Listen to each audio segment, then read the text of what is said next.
सभी छात्र छात्राओं को नमस्कार। जैसे कि हम लोगों ने पिछले वीडियो में विकास प्रशासन की विशेषताएं जिसमें हम लोग 5 पॉइंट पढ़े थे, उसका पहला पॉइंट आप लोगों को मैंने बताया था कि परिवर्तन उन्मुखी, दूसरा बताया था उद्देश्य उन्मुखी, तीसरा परिणाम उन्मुखी, चौथा नियोजित विकास, देन पांचवा है जन आकांक्षाओं की पूर्ति। ये पांचों पॉइंट हम लोग चर्चा कर चुके हैं और तो आज इसका हम लोग आगे कंटिन्यू करते हैं। तो जिसमें पहला पांचवा पॉइंट है, सॉरी पांचवा नहीं 6 पॉइंट आगे है।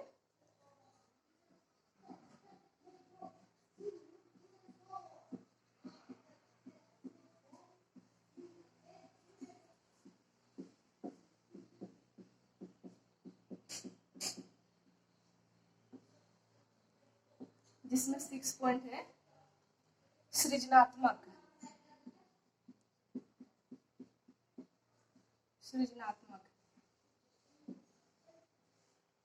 तो यहाँ पे हम लोग सबसे पहले सृजनात्मक का अर्थ समझेंगे कि क्या होता है। तो सृजनात्मक का अर्थ होता है कि नए विचारों का विकास करना और उसको लागू करना होता है। तो इस संदर्भ में अगर हम लोग देखेंगे तो विकास प्रशासन भी एक सृजनात्मक है। विकास प्रशासन हमेशा से ही यह प्रयास करते आया है कि उनके जितने भी उद्देश्य है, लक्ष्य है, उनके पूर्ति के लिए वे कौन से कार्यक्रम अपनाएं, जिससे कि वे उन उद्देश्यों को पूरा करने के लिए, लक्ष्यों को पूरा करने के लिए कम से कम समय में और कम संसाधनों का संसाधनों द्वारा प्राप्त किया जा सके। तो इसके उद्देश्य को पूर्ति के लिए विकास प्रशासन हमेशा से ही अनेक प्रविधियां, संरचनाएं, पद्धतियां, संस्थाएं और नीतियां और योजनाओं आदि के साथ नए नए प्रयोग करता है और इन प्रयोगों के थ्रू से जो भी उनको सफलता मिलती है उनको क्या करता है कि उसको व्यापक स्तर पर लागू करता है। तो हम लोग इसको एक एग्जांपल से समझेंगे कि किस तरह करता है।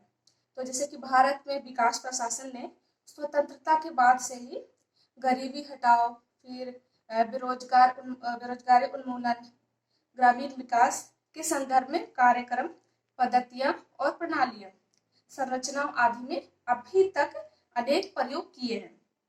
तो ये सभी भारत में विकास प्रशासन की सृजनात्मक प्रकृति के घोतक है। देन नेक्स्ट पॉइंट है आगे 7 पॉइंट, प्रबंधकीय कार्यकुशलता। प्रबंधकीय कार्यकुशलता।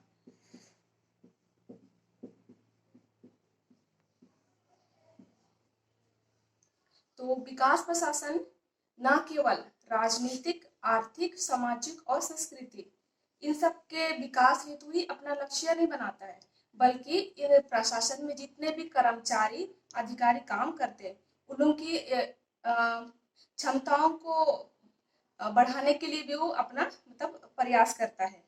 तो इसलिए प्रयास करता है ताकि विकास कार्यक्रम को सफलतापूर्वक और कार्यकुशलता के साथ लागू किया जा सके।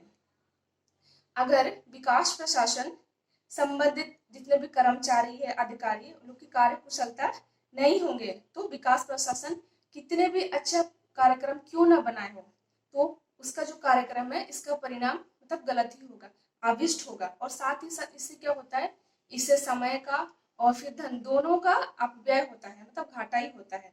तो इसीलिए अतः विकास प्रशासन का एक प्रमुख लक्ष्य होता है कि प्रबंध में, प्रशासन में जितने भी अधिकारी है, कर्मचारी है, उन लोगों की कार्यकुशलता में वृद्धि करना होता है। नेक्स्ट 9 पॉइंट है लोचशीलता, सॉरी 8 पॉइंट है लोचशीलता।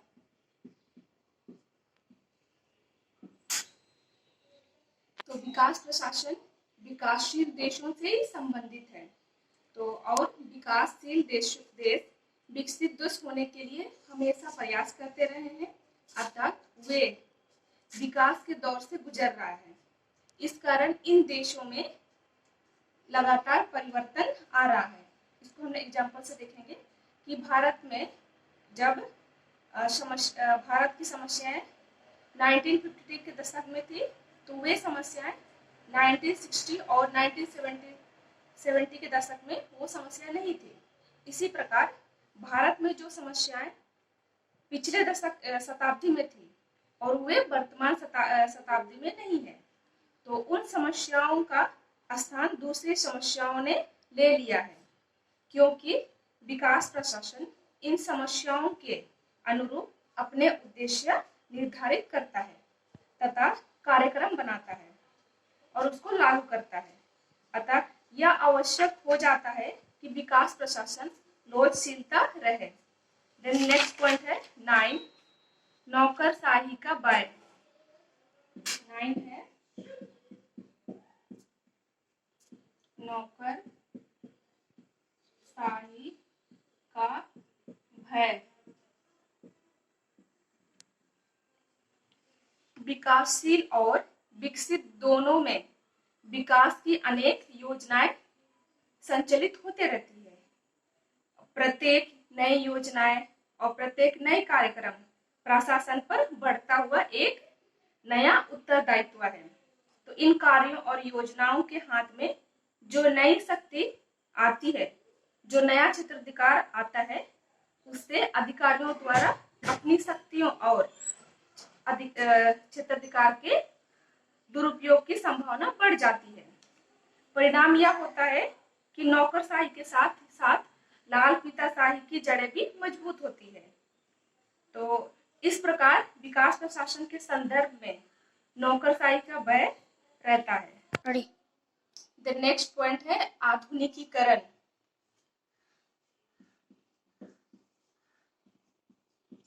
आधुनिकीकरण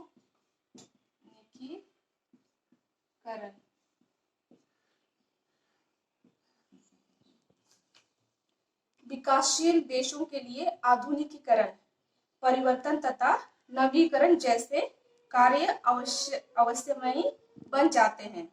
तो देश के राजनीतिक, आर्थिक, सामाजिक और औद्योगिक क्षेत्रों में आधुनिकीकरण के लिए विकास प्रशासन प्रयत्नशील रहता है।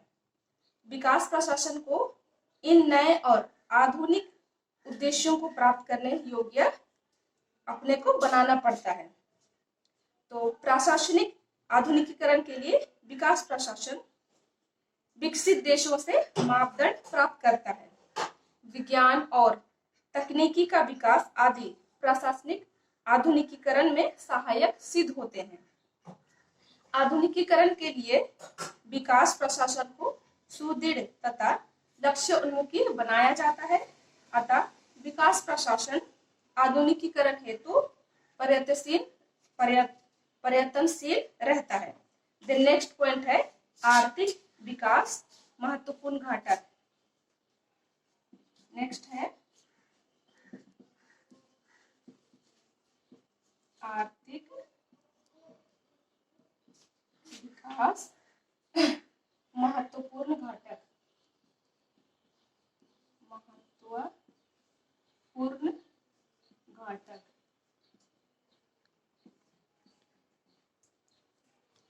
विकास प्रशासन बहुउद्देश्यीय है, अर्थात इसके विभिन्न आयाम और घटक होते हैं। इसको जैसे राजनीतिक विकास, सामाजिक विकास, आर्थिक विकास और मानवीय विकास, सांस्कृतिक विकास आदि। साथ ही विकास प्रशासन को इन आयामों में संतुलन बनाकर भी चलना होता है।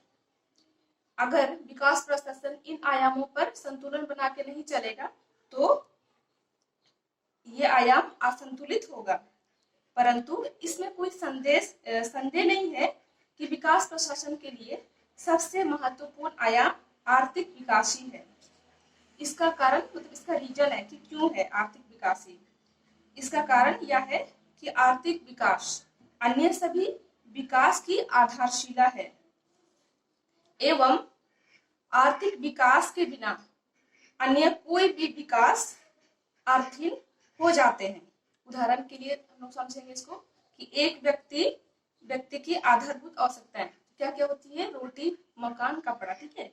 तो इसकी पूर्ति अगर नहीं होती है तो राजनीतिक विकास इसके अंतर्गत अधिकार आएंगे उसके और कर्तव्य, उसका बोध आदि, ठीक है, अर्थहीन हो जाते हैं।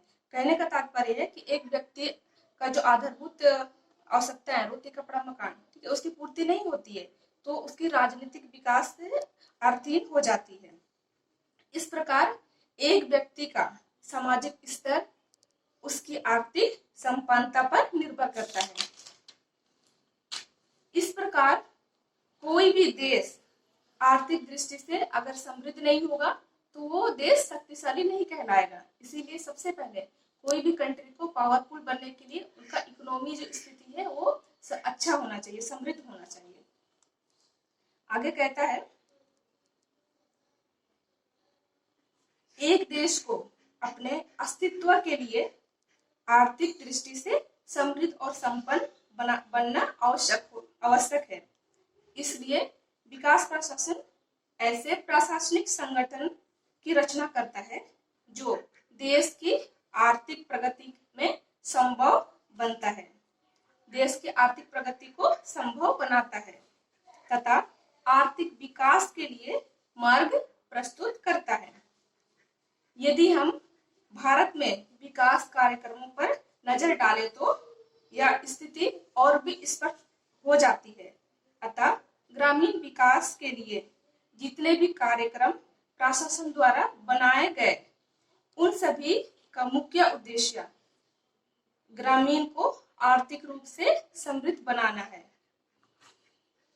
हमें एक बात पे विशेष रूप से ध्यान देना होगा यहाँ पे, क्योंकि हम लोग आर्थिक विकास के बारे में चर्चा कर रहे हैं, तो भले ही आर्थिक पहलू के अन्य पहलुओं में महत्वपूर्ण होने का तात्पर्य यह कदापि नहीं है कि विकास प्रशासन के अन्य पहलू अर्थहीन हो जाते हैं।